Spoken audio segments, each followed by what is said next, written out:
And our top story tonight in climate news, more than 250 African city leaders, including mayors, city officials, national policymakers, please excuse my diction, investors and business leaders that gathered in Nairobi this week for the Green and Resilient Urban Shift Africa Forum, funded by the Global Environment Facility, that's GEF, hosted by C40 cities and also supported by UN Environmental Program, that's UNEP. The World Resources Institute as well was supporting this particular forum, that's WRI. Let's take a look at what exactly happened during this forum.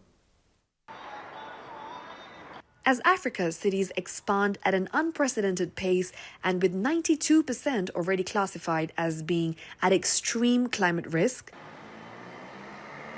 the Urban Shift Africa Forum marks a decisive moment for resilient urban planning, sustainable investment and climate action.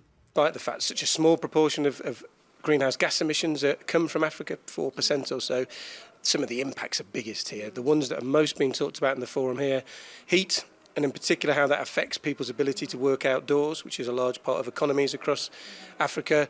Drought, but at the same time having extreme flooding, so huge amounts of water that come very suddenly, and then difficulty to keep and control that. And that general kind of focus on how to be more resilient in the face of what we know is going to get a much more difficult situation with the climate, whatever we do now. And in comparison with other African cities and African countries, Kenya actually has the complexity of having so many different climatic zones, making, for example, cities like Nairobi and Mombasa are very different. Kisumu is very different as well. Bringing together stakeholders from various countries, the forum set the stage for African city leaders to issue an open letter to African finance ministries, calling them to expand access to sustainable finance, establish robust frameworks for municipal finance, as well as mainstream climate and urban priorities into national budgeting and planning.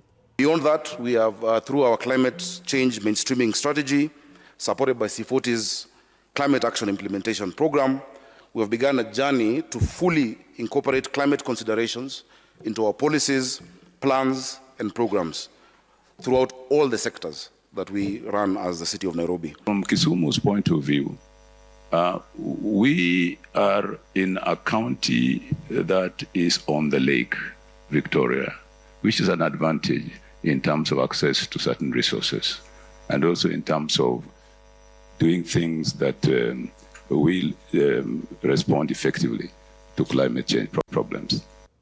With Africa projected to drive the majority of global urban growth in the coming decades, the forum sessions, which began on Monday and conclude on Friday, are set to focus on resilience, urban planning, and securing the financing required to build thriving, resilient cities for future generations.